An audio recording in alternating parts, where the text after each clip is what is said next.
Hello and welcome to Chapter 11. Chapter 11 deals with cause and effect, asking why something happened, explaining what caused an event to occur. Method behind cause and effect? Well, cause and effect is the reasoning behind the results. There is an immediate cause for things, such as you push a button on a front door and you hear a bell or chimes go off inside the house, right? Pushing the button with your finger created an electrical current that caused the bell to ring. Makes sense? But can we really stop there? Not really. No. No. Why were you ringing the doorbell in the first place? Maybe you're a pizza delivery person who has an order to deliver at that house. This is the remote cause behind your ringing the doorbell. Direct cause, of course, is you physically punching that doorbell, creating the electrical current to make the bell go off. That is the direct cause. But there is a remote cause. You're there to deliver a pizza. If the person hadn't ordered a pizza, you wouldn't be at the front door in the first place. And if you weren't at the front door in the first place, you wouldn't have pushed the button and the doorbell wouldn't have rung. So, you're delivering a pizza is the remote cause behind the ringing of the doorbell, and the punching the button is the direct cause. Cause and effect.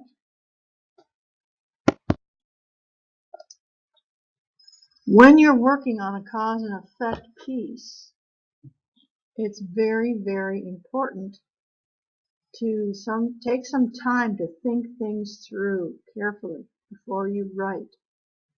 There can be multiple causes, there can be multiple effects, or there can be both multiple causes and multiple effects. They can be woven together like the strands of a spider web, and it's your job as the author to unravel those strands one by one to see which one matters the most. For example, being in class, doing the assignments, studying hard, and doing well on tests results in good grades. Good grades result in a high GPA. A high GPA can get you into better schools and make you eligible for more scholarships. So we have, in this instance, multiple causes. Attend class, study hard, do well on tests, doing the assignments, getting them in on time. We have multiple effects. We have good grades. We have a high grade point. We have getting into better schools. We have more scholarship opportunity. So this is an instance where we have several causes creating several effects. It will be up to you to decide which causes and effects matter the most. It takes critical thinking skills to look at a cause and effect situation in order to see all the potential causes and effects. Take a look at an issue from all sides.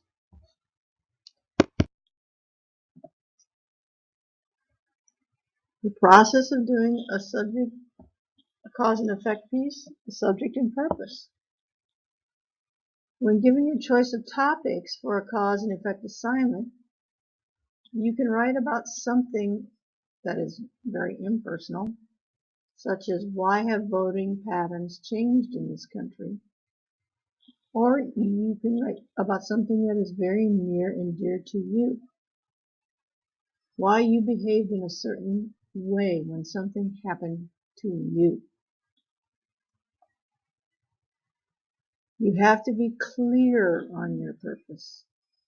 If people could disagree over your causes and/or effects, you need to make sure that you go further, arguing for one position over the others. Be clear and accurate, but treat all subjects fairly.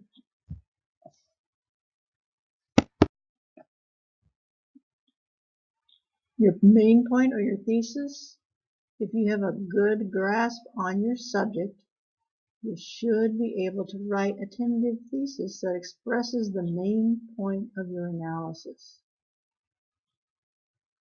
Your thesis could change as you gather evidence and explore all possible causes and effects, but a working thesis can at least give you a good start.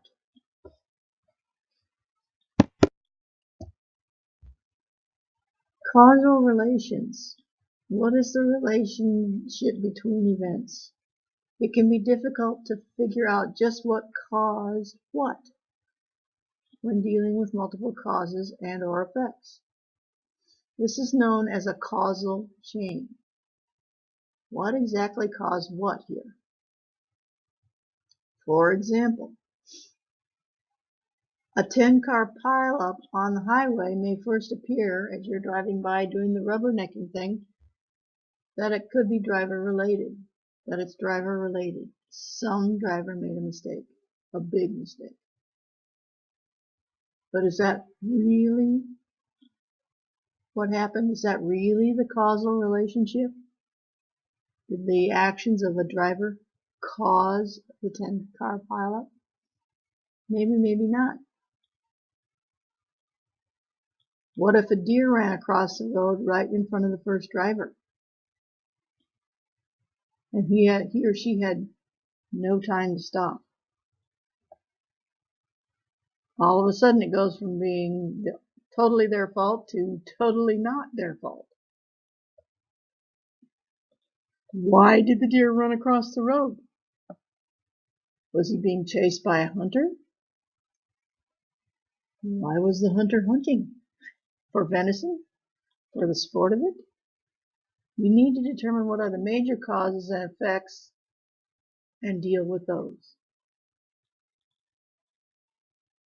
Really, in this situation, would you really need to go deeper than a deer ran across the road? Not really, I don't think so. There is no impact or reasoning that we need to see about why the deer ran across the road, or was he being chased by a hunter or not? Why was the hunter hunting? All of, we have an effect here. We have a 10-car pileup. We need to know what the actual cause of that was. In this instance, a deer ran across the road. Okay?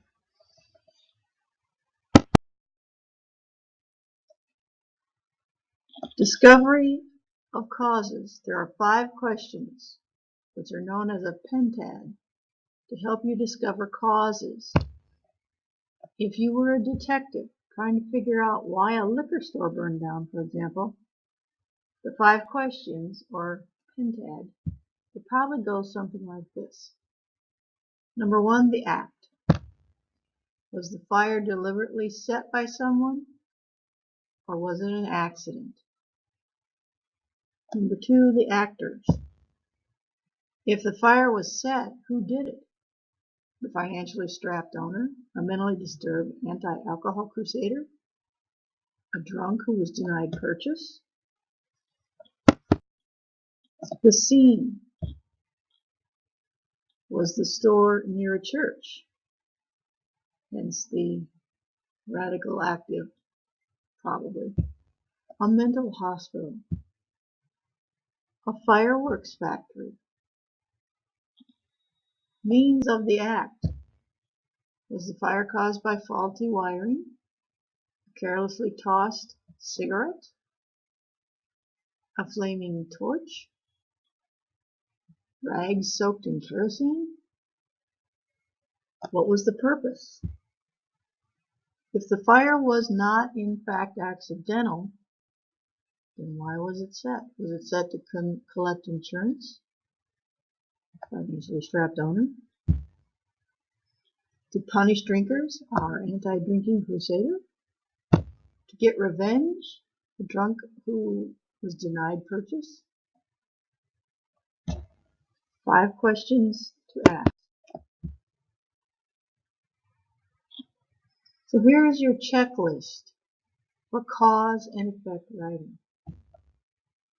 Have you been able to cover your subject adequately in the time and space available? Should you narrow the subject so that you can fairly address the important causes and/or effects? If your subject is too large, you might have to do that.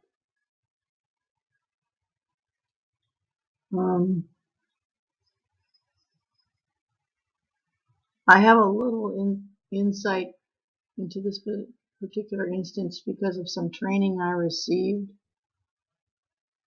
in order to be a volunteer sheriff's deputy. We were given some insight into how many things went wrong during the events that happened on September 11th. You couldn't cover them all in the basic parameters of your generic college writing assignment. There are too many. There are too many cause and effects going on that resulted in the horrendous tragedy that is and was 9/11. You would have to pick one or two, probably, such as ineffective communication. That slowed down response times. Why was there ineffective communication? That's a cause. Effect, long response times affect additional death and injury that may not have had to have occurred. Ineffective communication.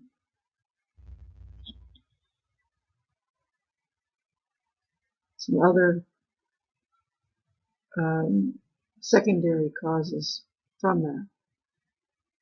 New York City Police and Fire Department did not use radios that were compatible with one another. So New York Police could not talk to New York Fire over the radio. They used different codes on the radio from one another. So even if they did get information via another manner over the telephone, police and fire didn't know what each one was talking about, not to mention other first responders there. Medical, structural, electrical. None of these people spoke in codes, so they didn't know what police and fire were saying. So lack of effective communication would be one cause and effect scenario you could deal with when talking about what went wrong with 9/11. Okay? Your thesis. For your reader's benefit, have you focused your analysis by stating your main ideas succinctly in a thesis statement? What would be a good thesis statement for the events that I just described? One of the major contributing factors to the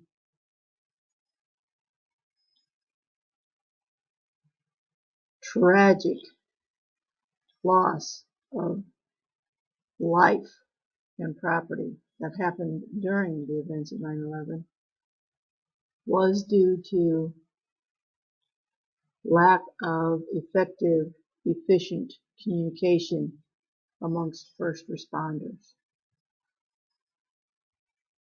Okay, now I know where I'm headed. My reader knows where I'm headed, right? Completeness. Have you included all relevant causes or effects? Does your analysis reach back to locate the remote causes or forward to locate remote or secondary effects? If I'm doing lack of efficient communication, I have to think about all of it. I have to think about the equipment. I have to think about the language. I have to think about no one really knew who was in charge.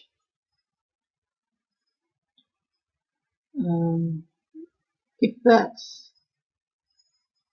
What are all the effects that came about as a result of this? Increased injury, increased loss of life,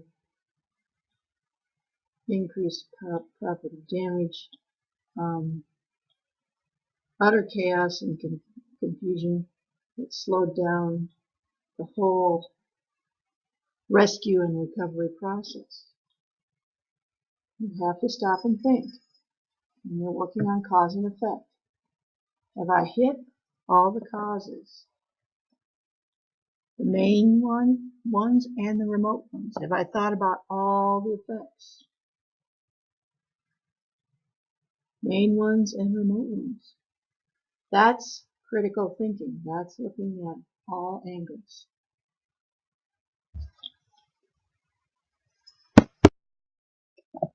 Causal relations. Have you presented a clear pattern of cause or effects? Have you distinguished the remote from the immediate, the major from the minor?